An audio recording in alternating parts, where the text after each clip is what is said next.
Hi friends and welcome back. This is the Play Along Journal series that I am hosting here on YouTube. I'm working through 2 handmade art journals from beginning to end, taking you along for every step of the way. It is not too late to start following along. I have all of the journals conveniently in a playlist so that you can watch from the beginning or skip around depending on what your preferences are. So this is the second spread of the week, and I am working on the left side here is an envelope that I converted into a page. So I often work on things outside of my journal. So by that I mean I make papers and maybe different embellishments like tags or things like that then I come and use and bring it all together in my art journal.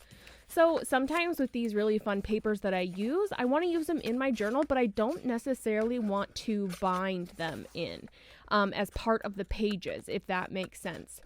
Because when we do that, that means that they'll probably get covered up to some extent with the work that we do on top. So a lot of times the signature covers or the very middle spreads of my journals, I'll keep those a little bit busier and put in some fun papers, but I don't always on all the other pages. And so there's things like this that I can come and use those really fun papers that I have made and use them in a way. So I put that design paper on, and now I probably won't do a lot on top of it because it stands so well on its own. So there's a level that you can do before you even bind your journal, and I like to do that a lot of times because it makes things easier as we go forward. I liked that it had the holes from the being spiral bound, and so I actually left those and made them kind of a feature, so they're sticking off the left hand side there, and you can actually see it from both sides when you turn the page as well. I'm thinking about how I can add texture to this page. Texture for me always just adds a bit of interest, and it's kind of that unexpected touch. So my go-to for adding texture is usually fabric of some kind. I have this really pretty fabric here that I love the color of, and the feel of it is very fun as well. It's kind of a stretchy fabric, but it's very soft and kind of multi-dimensional as far as the colors and everything go. So I'm playing around and seeing how I can use this. A lot of times I will fold it over the edge or add some stitches on to it. And that way it adds even more texture. Right now I'm fraying out the sides because I really like that kind of loose look, and playing around with where I want it placed.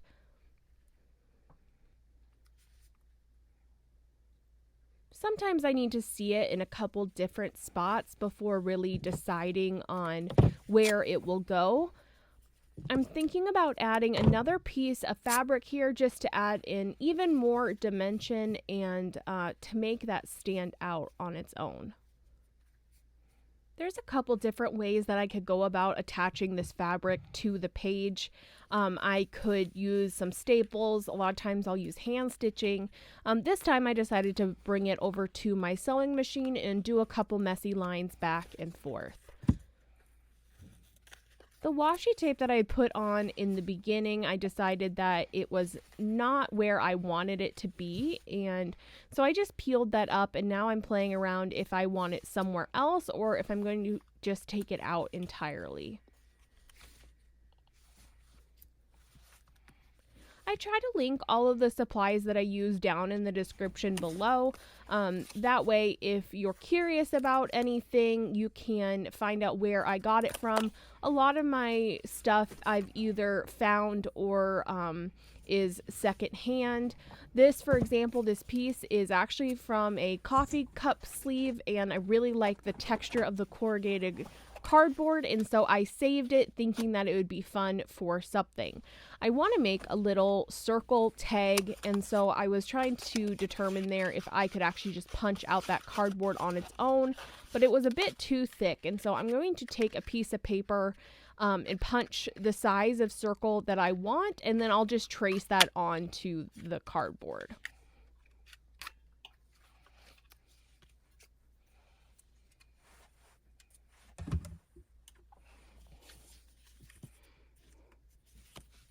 I have some very exciting news. I am coming out with a free class very soon. It's going to be a Fringe flipbook.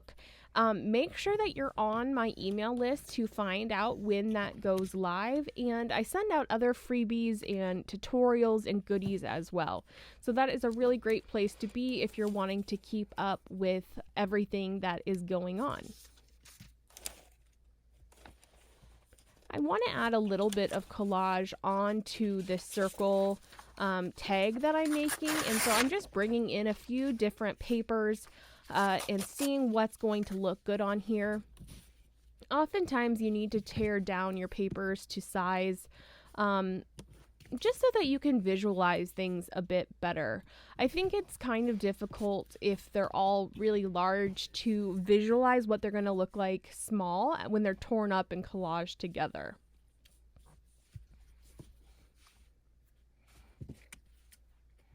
I'm having a hard time visualizing that circle. I was going to collage everything on and then put the paper on top, but I decided I needed that visual of the circle. So I'm just going ahead and trimming around the sides of that cardboard there into the circle shape that I'm wanting. I think that's one of my favorite things about art is kind of the problem solving that we do along the way. Getting creative with our methods and different things, and if we try one thing and it's not quite working, I love to try to figure out another way to complete that task, and oftentimes I find an even better way than the first way that I had in my head, or something that sparks new ideas entirely. So I love that part of the creation process. That innovation is something that constantly excites me.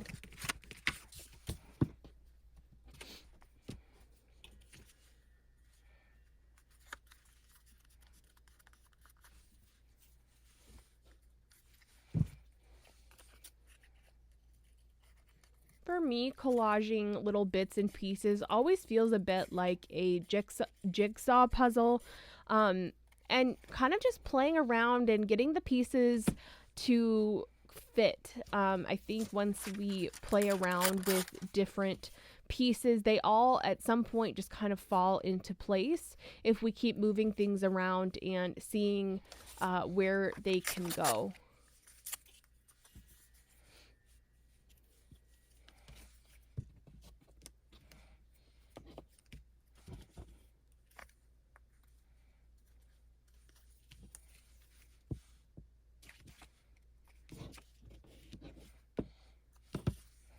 I often use a glue stick when I'm doing collage. You can also use other adhesives like matte medium is another one. If I'm going to be doing a lot of collage, I'll often use matte medium. I'd like to do that with a paintbrush or a silicone little spatula brush. But if I'm just doing a few pieces like this, most of the time for me, I'll just use a glue stick because I find it easier to pull out. I don't have to worry about cleaning the brush afterwards. The glue stick is just so quick and easy. And it works on a variety of weights of papers. I find that the matte medium is better for lighter weight papers. Once you get into more of a heavy weight, you need to switch to a different kind of adhesive or a heavy matte medium, like a gel matte medium. And so that's all well and good. So when I'm just doing a couple little pieces, I just find it easier to do the glue stick. I wanted to add a little bit of distress onto this token here, and so I did it with my Stabilo All, and just with my finger then I dipped it in water and kind of moved that pigment around. I'm adding in some white gesso now, and since I did not dry that piece ahead of time, it's going to mix with that Stabilo pigment a little bit, and that's okay for me. It's just going to give it differences in tone and different gray values and things like that.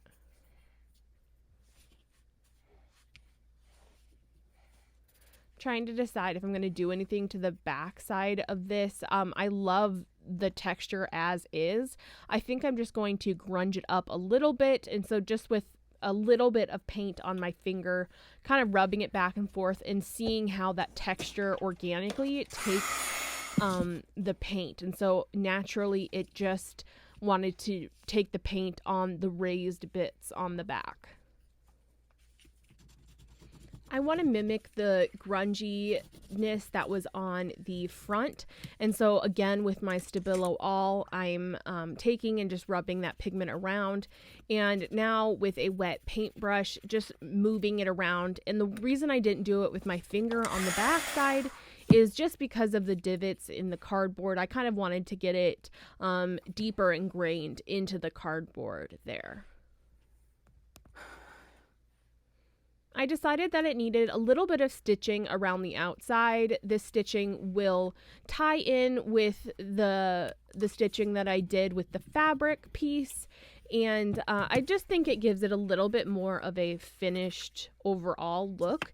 And a lot of times that's what I would do with a regular shaped tag as well, as I would stitch around the outside. I like to think of the tags not always in that traditional kind of rectangle shape, but to do circles and different things as well. I think that they just become more of a cluster than when we do it like that. I've paid so much attention to the left side of the page and the envelope there that I kind of forgot about the right side, but I think that's okay. I think it just calls for something a little bit more simple then. And I'm often in the mood to do a page like that, but I tend to go overboard. And so it's almost easier if one side of the page that you do a little bit more on.